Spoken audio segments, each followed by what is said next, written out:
Hi guys, welcome to my YouTube channel. I just want to wish you guys a happy Monday and hoping that you're having a productive day. In today's video, I want to chat to you guys about working from home.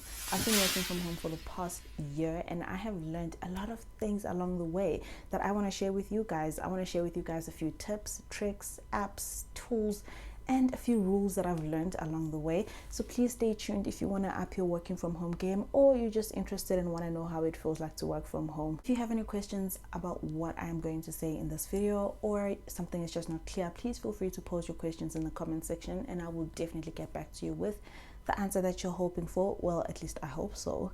But please do stay tuned and let me know what you think about this video. Feel free to subscribe, to share with all your friends, and to put a thumbs up.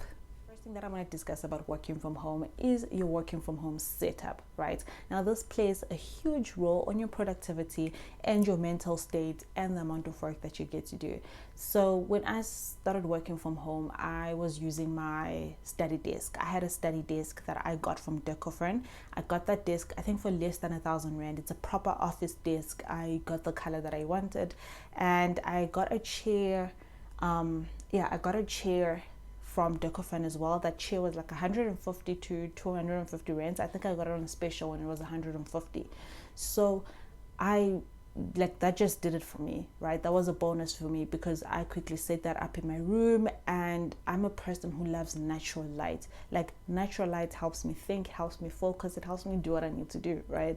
So I set that up on, I think this side. I'm not sure if you can see it on the camera, but it was set up here where my window is, right? Just for the natural lights, and I will try to put a picture somewhere here just so you guys can see how it looked. I set that up and I went to, I think, Pep Home and Mr. Price Home, and I got a few things that I needed, like my stationery. I got, like, a vase with flowers and everything. So you just need to make sure that your working from home setup is as amazing as you want it to be. You need to feel comfortable. If you don't like office chairs, then there's absolutely no reason for you to buy office chairs, right? It is okay to work from your bed. Currently, I don't have my desk set up. I don't have my chair set up. I am working from my bed, right? Because it's winter, it's cold, and I just thought it would be best for me to work in bed. Now, because I'm experienced in terms of working from home, and I know where my focus comes from, and I know how to increase my productivity, working from my bed is now actually much better than when I first started. When I first started working from home, I didn't have any experience in terms of working from home, so I'd get distracted, I'd get sleepy and everything. But now that I know what I know, it is so easy for me to just work anyway. So the more that you work from home, the more experienced you become, and the more you prioritize your tasks, and where you work honestly doesn't even matter, right? So working from my bed actually helps, and it keeps me warm. I'm able to focus. My bed is set up in a way that I can still have meetings, right? Thank God for virtual backgrounds, because I just set up my virtual background and it covers everything, whether it's my headboard, whether it's my continental pillows, it covers everything, and it just looks like this person is sitting up straight and they're working, right? What you need to also take note of is that I'm not working in bed whilst laying down or doing anything like that. I still keep a very good posture. I am sitting up straight. I have continental pillows to support my back, and I am just working. Take A Lot has working in bed, working from bed, or working in your bed. Yeah, working in your bed desks that they sell. So it's kind of like a desk that you set up on your bed, and you just work, and you can keep your notebook there and everything that you need there, right? So that is something that I think you guys should take a look at. I will post a link on my description box just so you guys can just see how that works, and if it's worth the buy. I definitely think it is worth the buy. I am looking into it, and I'm trying to save up for it because I need to save up for it. Okay, so the second thing that I want us to chat about is your working from home routine and schedule. So this is very important when you're working from home. This is, I think, never mind your setup, never mind what you're working on, or never mind what you're doing, your routine and your schedule is very important, and I think it's something that everybody should prioritize. Now, you're probably thinking, what does she mean by routine and schedule, right? I mean, you're not taking every day as it comes through. Like, you're not taking any every day as it comes, right? You're waking up, you know what you have to do, you know how you're going to start your day, you know how you're going to end your day, and you know what you need to do in your day, right? So that's what I mean by routine and schedule. Not having a routine and a schedule means you're just waking up, checking your laptop, work comes in, and you just take it as it is. You're not planning your day, you don't have any plan whatsoever. You can, I don't know, have lunch at 3 today, have lunch at 7 p.m., or just taking the day as it comes, which I think is something that we should all avoid. So in terms of your routine and schedule, I just want to suggest a routine and schedule, or routine or schedule that you can follow, right? You can take down notes if you want to. It would be awesome if you guys can take down notes. Because we're working from home, a lot of us think I start work at 8 o'clock, 8 o'clock to 5 p.m. So when I started working from home, I thought, okay, you know what? Now there's no need for me to travel. There is no more travel time for me. So I can wake up at 7:30 and start work at 8, right? Because my desk is literally right across my bed or right next to my bed. That was a big mistake. That was a very big mistake. Like, I shouldn't have done that. Because when time went on, it becomes harder to even wake up at 7:30. Then you start waking a few minutes before 8 o'clock, or you start waking up before your first meeting or whatever. Do you get what I mean? So it is definitely not the way that you want to go. It is not what you want to do. It is not the route that you want to take. So what I would suggest is waking up at 5 a.m. You're probably thinking, what in the hell? Why would I want to wake up at 5 a.m.? There is a lot of reasons why you want to wake up at 5 a.m. and you might just want to read this book, right? Which is the 5 a.m. Club. You will know why you need to wake up at 5 a.m. That is the best decision that I made. I read the book, The 5 a.m. Club. Well, I didn't read it. I listened to the audiobook. So if you download an app called Blinkist lets you listen to novels or books that are like 1,000 pages long. Blinkist summarizes it up for you for 10 minutes. So it's like a 10-minute audiobook where you're listening to the main points, like what is the book about, what is the point of the book, what is the reason for this book, right? So you're not having to waste your time reading 1,000 pages. You can just listen to the 10-minute audiobook. So I'll put the name of the app as well as the link on the description. The app is called Blinkist, right? So I listened to the audiobook from Blinkist. It's called The 5 a.m. Club, and it is the best book that I've ever read in my entire life. And it just motivates you and tells you why you need to wake up at 5 a.m., why it benefits you to wake up at 5 a.m. And after reading that book, I found that waking up at 5 a.m. when everybody else is asleep, when the world is completely silent, it is amazing. You get started on your work. Even if you're not doing your work, you can do personal things. You can worship, you can pray, you can, read something, watch a teaching, watch a motivational speech or something like that. It is just soothing to wake up and know that you started your day on a good note and you didn't start your day rushing off and, doing everything that you need to do. So it allows you to focus on yourself and choose what you want to do with your time. Another thing that I would suggest is a great morning routine that I do is I wake up, I pray, I listen to music, shower, and then get a cup of coffee and then come to my desk and just sit. It is soothing to know that you woke up early, you had a whole lot of time to pray, to worship, to listen to music, to take a shower, to make a cup of coffee. I usually don't like having breakfast before my first meeting, which is at 8 a.m. So I usually have breakfast at 9:30, 10 o'clock. So if you're a person who just wants breakfast the moment they wake up, you can wake up, pray, take a shower, have breakfast, have your coffee, and then get to work. So I just have my coffee and then get to work, right? And then another thing that you need to do when you're working on your routine and schedule is you need to stick to your routine and your schedule. You need to stick to it. If your routine says you're going to wake up tomorrow and you're going to pray, you're going to listen to your music, you're going to take a shower, you're going to have coffee, you're going to work from 8 to 12 and then take a break at 12 and then work again from 1 to 5 that's what you need to do. You need to stick to routine so that you're also used to it. Not only does that just make your day much more organized and planned well, it just helps you increase your productivity, because you know, I have this much time to do this much work, and it allows you to take breaks, as many breaks as you want to in between.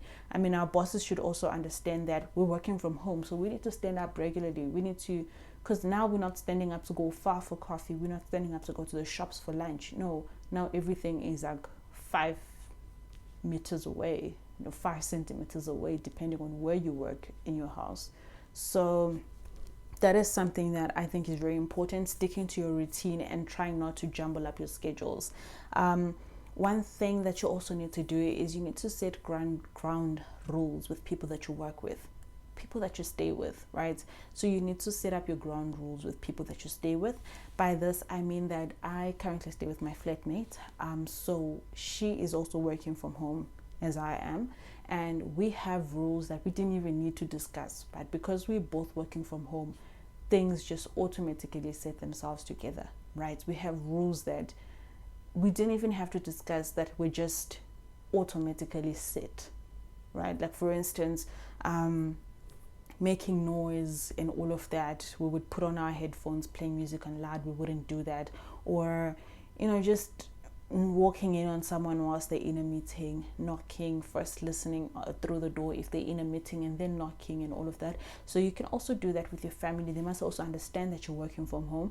I understand that some families won't. Well, then maybe you need to start considering going to a common working space, like maybe a coffee shop or something like that. But family does need to understand, because once in a while those coffee shops are closed due to lockdown regulations or restrictions. So they just need to know that, okay, you working, the noise levels need to be on a low, right?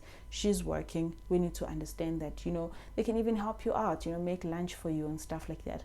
We have, those kind of things that work for both of us, so it makes it easier for both of us when we're working from home, where we try to avoid things that could jeopardize your work or jeopardize your meetings. So I think that is something that you need to discuss with people that you're working with, so that they understand that, okay, she's working, she's doing this, let's do this. So they just need to also respect your work and respect your time. Okay, so another thing that I definitely think you need to try when you're working from home is the Pomodoro effect, right? Or the Pomodoro Technique. So the Pomodoro Technique was discovered or founded by or developed by Francisco Cirillo in the late 1980s. So you guys see that productivity has been a problem since the 1980s. So how the Pomodoro effect works is that you set your timer for 25 minutes and focus on a single task until the timer rings. After the 25 minutes, you take a 5-minute break to basically reward yourself for that focus. And then when your session ends, you mark it down. So for this effect to work, or for you to see how amazing this effect is, you need a notebook, you need a to-do list, you need a timer, right? And you just need to track everything. For that 25 minutes, if you want to work on designs, tell yourself, I'm going to work on designs now, and then set the timer to 25 minutes. After the 25 minutes, take a break, and then go back to working again for another 25 minutes. Now, the nice thing about this is that if you're a person who works, like for instance, designs don't take me 25 minutes, designs take me 3 hours. So I'm going to work on the first part of the design, 25 minutes, take a break, come back and work on the second part of the designs, 25 minutes, and then take another break, right? So this is just amazing. It is perfect to focus, because I know my focus span, or the amount of time that I'm able to focus, is not that great. It is definitely not that great, because I can start working on something and then next thing I'm holding my phone wanting to check who sent me a message. So this Pomodoro technique is just amazing, and I want you guys to check it out. We'll add a few links in the description box below, so where you guys can check out or find out more information about the Pomodoro technique. If you have any questions about this technique, please do let me know in the comment section, and I'll answer those for you. And the last thing about your routine and your schedule is leaving home. Make sure you leave home. What do I mean by leave home? I'm not saying pack your bags and leave home. No, I mean take some time, like 10 minutes. Maybe when you're doing your Pomodoro technique, like in your 5-minute break, tell yourself, I'm going to take a walk. It doesn't mean that every 5 minutes you need to eat, you need to be on your phone. No, take a walk. Leave the house, take a walk. If you stay in a complex like I do, it is easy for me to just leave the house and take a walk. If not, you can always go to the shops, right? Always go to the shops, go outside in the yard, stand under the sun for a while, just look outside, wear your gown. I know it's cold these days. Wear your gown, wear a jacket, and just go outside and just stand outside for a second or two, and just see how that will just improve your mood. It will just improve your productivity as well. A few apps that I think you might need when you're working from home is Rescue Time, right? So Rescue Time is just amazing. I have recently discovered this app and I have started using it, and I must say my productivity has increased. How does Rescue Time work? Rescue Time basically tracks everything that you do on your laptop and everything that you do on your phone. So it's an app that you install on your laptop. It's got a Chrome extension, so you can install it as a Chrome extension, and then a desktop app and an app on your iPhone or Android device. So how it helps is that when I first installed it, I thought, okay, you know what, yeah, it's just one of those other apps, right? I installed it I think on the 6th of July, and I just carried on with my work. I didn't even open the app to check up on it and everything. The first day I did check up on it, and it just said, just continue with your work. There's not much to see right now because you haven't been working that much, or we haven't been tracking that much on your laptop, right? Fine, I continued with my work and everything. Then on the 12th of July, I decided to check on the app. I opened the app on my desktop, and guys, I was shook. This app had reports I didn't even think were possible to get from a desktop app.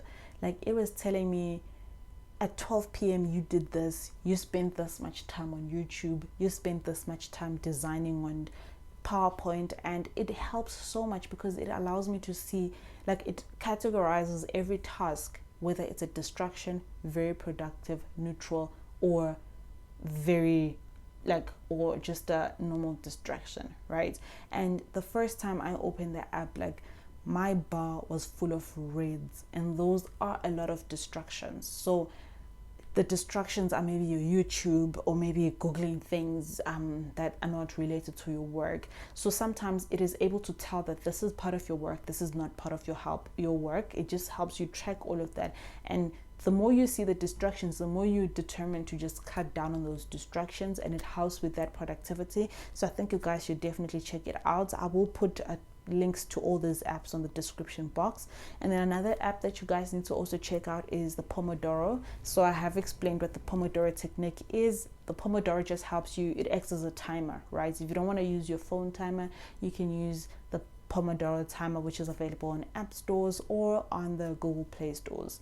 And another app or just another software or feature that I think is amazing, this might not be available for Android users, but is definitely available for iOS users, is the do not disturb feature. You need to make sure that this is on during your working times. So just try to turn on your do not disturb when you're working. If you're not sure what the do not disturb is, again, this will be available in the description box. WhatsApp Business is amazing. I don't know why people are not using WhatsApp Business when they don't have business. I know it says WhatsApp Business is supposed to be for business, but you can also use it to keep your personal life very separate from your work life, right? So how we use it currently at work is that anything that is related to clients, related to work, we send it through our WhatsApp business numbers, right? We all have WhatsApp businesses, and what's amazing is that you can have the two apps, your normal WhatsApp and your WhatsApp businesses, on one device. So that doesn't mean you need to uninstall your WhatsApp, no. So your normal WhatsApp can just be for personal conversations, your friends and everything, and then the WhatsApp business will be for your work, your clients, your colleagues, and all of that. Microsoft To Do is an amazing app for tracking, or basically having a digital to-do list, right? It's amazing. You can install it on your phone, you can install it on your desktop. It's amazing to just track what you need to do throughout the day, or what you need to do for the whole month. It's basically a to-do list, and it's amazing. It integrates with your emails and everything. Another awesome app is Slack. We use Slack for our communication, like in-house communication. So that means that it's very quick when you have to send your guys messages. Some of those apps, you can recommend them at work as well, and I'm sure that the team would be willing to try them out. So Slack allows internal communications or internal messages. If you don't want to use your WhatsApp, phones can be very distracting, so it's easier when everything is on your laptop, and Slack allows for that. And the nice thing about Slack is that I'm not sure if you guys remember, but Mixit back in the days used to have a status, right? And what the status is you would set up whether you're away, you're online, you're busy, or something like that. So Slack allows you to do that with the use of emojis. So we usually set up statuses like I'm on lunch, or I'm focusing, please don't distract me, or I'm busy with something, or I'm in a meeting. So it integrates with your Outlook or your Gmail, just so it can tell your team members when you're in a meeting, when you're focusing, when you're on lunch, and when you just don't want to be disturbed, right? Another awesome app is ClickUp. There is so much to discuss about ClickUp. I'm not going to cover it all in this video, so I am going to put the link on the description box, and you guys will check out ClickUp. ClickUp is just amazing, like for internal teams or for yourself personally. Set up your calendars, you set up your to-do list, it tracks your time. It basically has spaces. If you work in different departments, you can set up a space for marketing, you can set up a space for this and this and that. It is just amazing, right? Another awesome app, or not really an app, but just another awesome feature that I think all phones have, is a time tracker, or an app, or a time tracking thingy. In iPhone, it's a clock, right? It just has a time tracking feature inside the clock. So that will work if you want to focus for 40 minutes. Set up a timer on your clock or your timer, and it will just run for you, and that will help. Some laptops even do have time trackers or clocks, and that will just help you to track your productivity and to just focus. It is very hard to focus when you're working from home, so all of those apps that I've mentioned right now will help you with all of that. And then in terms of your health, this is the last set of tips that I'm going to be giving you guys. Your health. So a few tips to make sure that you guys are staying in line in terms of your health and still working from home. Take regular walks, whether this is walks to the kitchen, walks to the bathroom, walks to the yard, or walks just to your car. Take regular walks. With the Pomodoro effect, or the Pomodoro Technique, why am I saying Pomodoro effect? With the Pomodoro Technique, the 5 minutes breaks that you take in between your focus times can help you ensure that you stand up, take a walk, right? Stand up, take a walk to the kitchen, go make yourself a cup of coffee. Also, do make sure that you leave the house regularly. Get some fresh air. Yes, the air in the house is fresh, but it's not as fresh as the air outside. So back to my point on taking walks, do leave the house regularly. A walk in the kitchen is nice, short, convenient, but a walk outside or around the block is beneficial to your health and to your mental state as well. Try to exercise after work. So if your schedule says that you finish work at 5, try to make sure that you do finish work at 5, unless you have deadlines or you just want to get an extra credit, then do so. But try to make sure that you finish work at 5 and you take some time to just go for a run. So what I'm currently doing is I am on an app with a few colleagues of mine on Strava, right? So the app is called Strava, and we set up a group for our company where we see each other, running, like, oh, you took a run yesterday, you ran for 5 hours yesterday, and all of that. So that is just perfect. It motivates you to know that, okay, that girl ran yesterday, let me join her, let me run, right? It helps to know that, oh, a colleague of yours exercised yesterday. It's just amazing, and it just motivates you and just helps you to make sure that you're also on track and trying to exercise as much as everybody else is exercising. Those were the tips that I had to share with you guys and the apps, and I hope you guys enjoyed this video as much as I did creating it. Please let me know if you have any questions in the comment sections. I'm happy to answer those questions. Please feel free to subscribe, to share this video with all of your friends. Thank you so much for watching this video. Until next time, bye.